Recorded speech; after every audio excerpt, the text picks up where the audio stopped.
इस वीडियो में बात करेंगे एचएएल शेयर के बारे में, यानी हिंदुस्तान एरोनॉटिक्स लिमिटेड के बारे में। कुछ न्यूज़ निकल के आ रहा है, उसके ऊपर हम बात करने वाले हैं लेटेस्ट। और अभी तक आपने अगर इस वीडियो को लाइक और शेयर नहीं किया तो वो भी कर सकते हो, और चैनल को भी सब्सक्राइब कर सकते हो ताकि आगे आने वाला कोई वीडियो आपसे मिस ना हो। बात करेंगे यहाँ पे आज के दिन, अगर हम बात करें मतलब 25 जन को अगर हम बात करें यहाँ पे, जो भी अगर हम देखेंगे यहाँ पे रिसेंट परफॉर्मेंस 0.89% का गिरावट जो है हमें स्टॉक में देखने को मिला है। वहीं पे अगर हम बात करेंगे ओपन होने के बाद लगातार गिरावट का दौर यहाँ पे जारी रहा, उसके बाद एक स्टेबिलिटी हमें देखने को मिला स्टॉक में लास्ट तक, और एक मतलब कह सकते हो लास्ट में एक अच्छा बाउंस बैक कह सकते हो, जो भी तेज़ी के साथ क्लोजिंग हमें देखने को मिला। आप देखेंगे यहाँ पे जो भी आप देख सकते हैं। फिलहाल अगर हम बात करें यहाँ पे पिछले 5 दिन का परफॉर्मेंस क्या है, 1.5% से भी ऊपर का गिरावट में स्टॉक नज़र आ रहा है। और पिछले 1 महीने में स्टॉक यहाँ पे 3.54% का रिटर्न जो है दे चुका है। पिछले 6 महीने में तो काफ़ी मतलब कह सकते हो लगभग यहाँ पे 48% के आसपास 47.89% का दौड़ चुका है।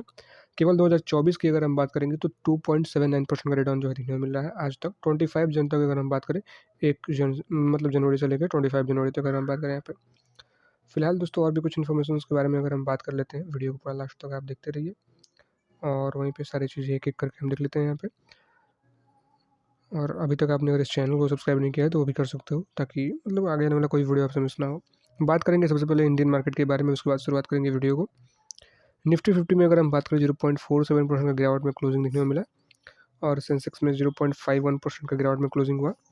और निफ्टी बैंक यानी बैंक निफ्टी की बात करें यहाँ पे 0.48% के गिरावट में क्लोजिंग हुआ।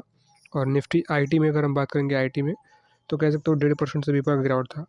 एक ही चीज़ में तेज़ी था इंडियन मार्केट में अगर देखेंगे तो BSE small cap S&P BSE small cap में आधे % से थोड़ा सा ऊपर का तेज़ी हमें मतलब कह सकते हैं यहाँ पे दिखने को मिला।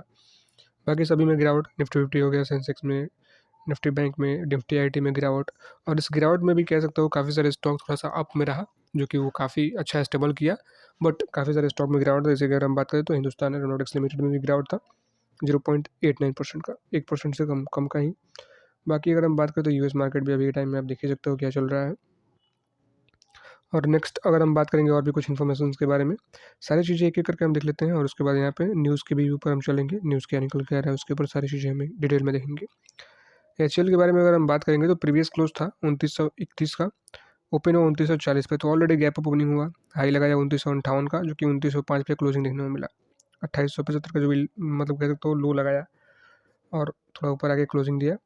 बात करेंगे यहाँ पे ऑलरेडी मार्केट क्लोज होने के बाद भी 2707 क्वान्टिटी बाई साइड में एमओ ऑर्डर लगा हुआ है।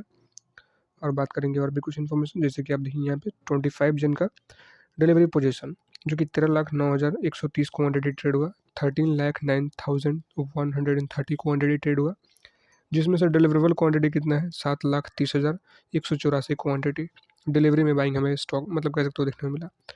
50% 55% से भी ऊपर का डिलीवरी बाइंग हमें स्टॉक में देखने को मिला, जो कि काफ़ी ज़बरदस्त कह सकते हो हमें बाइंग मतलब देखने को मिला 25 जन को।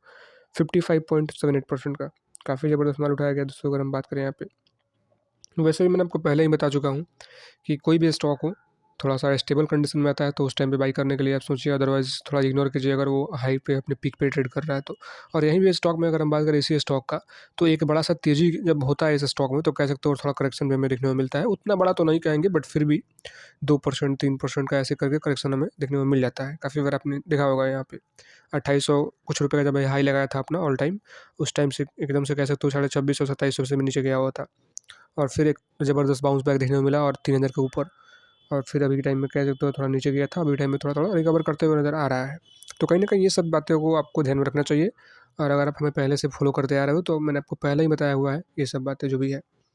बाकी अगर हम बात करेंगे और भी कुछ इन्फॉर्मेशन के बारे में, अभी के टाइम में अगर हम देखेंगे यहाँ पे वॉल्यूम एनालिसिस की बात करें, यहाँ पे आप वॉल्यूम एनालिसिस भी आप यहाँ पे देख सकते हो। फिलहाल दोस्तों अगर हम बात करेंगे और भी कुछ इन्फॉर्मेशन के बारे में, सारी चीज़ें एक एक करके यहाँ पे देख लेते हैं, वीडियो को पूरा लास्ट तक आप देखते रहिए।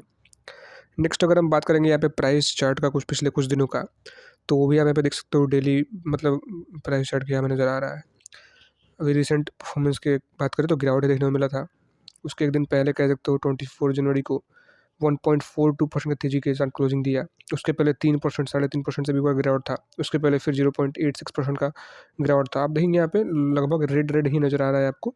फिलहाल दोस्तों अगर हम बात करें यहाँ पे थोड़ा प्रोज एंड कॉन्स के बारे में हम बात कर लेते हैं, नेगेटिव और पॉजिटिव पहलू हमें क्या देखने को मिल रहा है स्टॉक में, सारी चीज़ें एक एक करके हम यहाँ पे देख लेते हैं। देखेंगे annual revenue rose 11.69% and quarterly revenue rose 9.54%, annual net profit rose 14.72%, ये सभी पॉजिटिव हमें देखने को मिल रहा है। Quarterly net profit rose 1.27%, stock price rose 130% से भी ऊपर, and outperform its sector by 36.81% in last in the past year, जो भी है यहाँ पे। Price to earning ratio is 32.17, lower than the sector P ratio of 106.38, जो भी ये भी पॉजिटिव। डेप्ट to equity ratio is 0 as the company is डेप्ट फ्री, यह भी काफ़ी अच्छी बात है। Return on equity ROE the financial year 24.72%, more than 20% in the last financial year, indicating the efficient कह सकते हैं use of shareholders capital to generate profit. एक चीज़ नेगेटिव देखने को मिल रहा है, म्यूचुअल फंड होल्डिंग जो है डिक्रीज यहाँ पर देखने को मिला है 0.51% इन द लास्ट क्वार्टर। आप देखेंगे यहाँ पे नेगेटिव पहलू क्या है, यहाँ पे mutual fund holding decrease by 0.51% in the last quarter to 6.69, और बाकी यहाँ पे न्यूट्रल क्या है, प्रमोटर के share holding stay in the same most recent quarter, जो भी है 71.64%, और इंटरेस्ट कवरेज से भी पॉजिटिव देखने को मिला। प्रमोटर प्लेज आर 0 जो भी देखेंगे। बात करेंगे डायरेक्ट न्यूज़ के ऊपर आते हैं, और यहाँ पे तेजस मार्क 1A अब देखेंगे squadron to be inducted soon, first delivery next month, first delivery जो है नेक्स्ट मंथ हमें देखने को मिलने वाला है, और 97 मोर ऑन द वे, 97 और जो कह सकते हो यहाँ पे अभी हमें देखने को मिलने वाला है आने वाले टाइम में। अगर देखा जाए तो यहाँ पे तेजस मार्क 1A का कह सकते हो यहाँ पे स्क्वाड्रन को जल्द ही शामिल किया जाएगा, अब यहाँ पे देखने को मिल रहा है। 26 जनवरी का न्यूज़ निकल के आ रहा है। तेजस मार्क 1A का कह सकते हो यहाँ पे स्क्वाड्रन को मतलब कह सकते हो जल्द ही शामिल किया जाएगा, और पहली डिलीवरी अगले महीने, मतलब यहाँ पे देखने को मिल रहा है पहली डिलीवरी इसका जो कह सकते हो अगले महीने, और 97 और आने वाले हैं, ये कुछ न्यूज़ निकल कर रहा है 26 जनवरी का। और भारत के कह सकते हो स्वदेशी लड़ाकू जेट कार्यक्रम को बढ़ावा कह सकते हो बड़ा बढ़ावा देते हुए एयर चीफ मार्शल वीआर कह सकते हो यहाँ पे चौधरी ने पहले हल्के लड़ाकू विमान कह सकते हैं यहाँ पे मार्क 1A लड़ाकू जेट के और यहाँ पे आसन आगमन की घोषणा की है। और अगर हम बात करें LCA कार्यक्रम की प्रगति पर बोलते हुए कह सकते हो चौधरी ने खुलासा किया कि 3 साल पहले अनुबंधित कह सकते हैं यहाँ पे 83 मार्क 1A विमानों की डिलीवरी अगले महीने शुरू होगी, और जिससे अगर हम बात करें यहाँ पे मार्च अप्रैल 2024 में इन उन्नत लड़ाकू विमानों में कह सकते हो से लैस एक नए कहेंगे यहाँ पे स्क्वाड्रन को शामिल करने का मार्ग आप कह सकते हो यहाँ पे प्रशस्त होगा। ये कुछ न्यूज़ निकल के आ रहा है। बाकी दोस्तों अगर हम बात करेंगे आप देख ही सकते हो जो भी यहाँ पे सारी चीज़ें एक एक करके।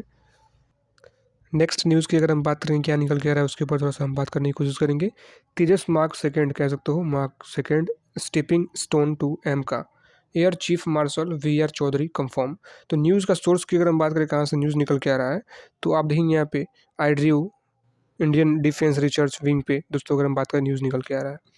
इसके बारे में थोड़ा सा डिटेल में पढ़ने की कोशिश करेंगे। यहाँ पे तेजस MK मतलब कह सकते हो तेजस मार्क सेकेंड और AMES जो भी कह सकते हो AMCA की और पहला कदम कह सकते हो यहाँ पे air chief marshal VR Chaudhary ने पुष्टि की। यहाँ पे देखेंगे 26 जनवरी अभी न्यूज़ निकल के आ रहा है। भारतीय वायुसेना की अगर हम बात करें कि 5वीं पीढ़ी के फाइटर जेट एडवांस्ड मीडियम कह सकते हो कॉम्पैक्ट एयरक्राफ्ट और यहाँ पे की महत्वाकांक्षी योजना के एक एयर चीफ मार्शल कहेंगे यहाँ पे VR चौधरी के हालिया बयान में महत्वपूर्ण कह सकते हो बढ़ावा मिला है। और उन्होंने घोषणा की है कि अगर हम बात करें यहाँ पे HL राहत तेजस MK मार्क सेकंड को भी कहेंगे यहाँ पे कार्यक्रम AMCA के लिए कह सकते हैं फीडर टेक्नोलॉजी के रूप में कार्य करेगा, और जो इस अगली पीढ़ी के लड़ाकू विमान के लिए आधार तैयार करने में इसकी महत्वपूर्ण भूमिका आप कह सकते हो पर जोर देगा। ये कुछ कह सकते हो न्यूज़ निकल के आ रहा है। बाकी दोस्तों अगर हम बात करें तो आज की इस वीडियो में यही कुछ 2 न्यूज़ निकल के आ रहा है जो कि सारी चीज़ें यहाँ पे देख ही सकते हो। वीडियो को पॉज करके आप पढ़ भी सकते हो, जो भी यहाँ पे न्यूज़ निकल के आ रहा है सारी चीज़ें यहाँ पे। बाकी दोस्तों अगर हम बात करेंगे तो वीडियो में कोई बाई सेल या फिर होल्ड की सलाह नहीं है। जो भी करना है फाइनल डिसीजन आपका ही होना चाहिए। कोई भी इन्वेस्टमेंट करने से पहले अपने फाइनेंशियल एडवाइस लीजिए, उसके बाद सोचिए आपको क्या करना है, अदरवाइज इग्नोर इट। फिलहाल मिलते हैं किसी दूसरे वीडियो में किसी दूसरे इन्फॉर्मेशन के साथ। This video is only for education purpose.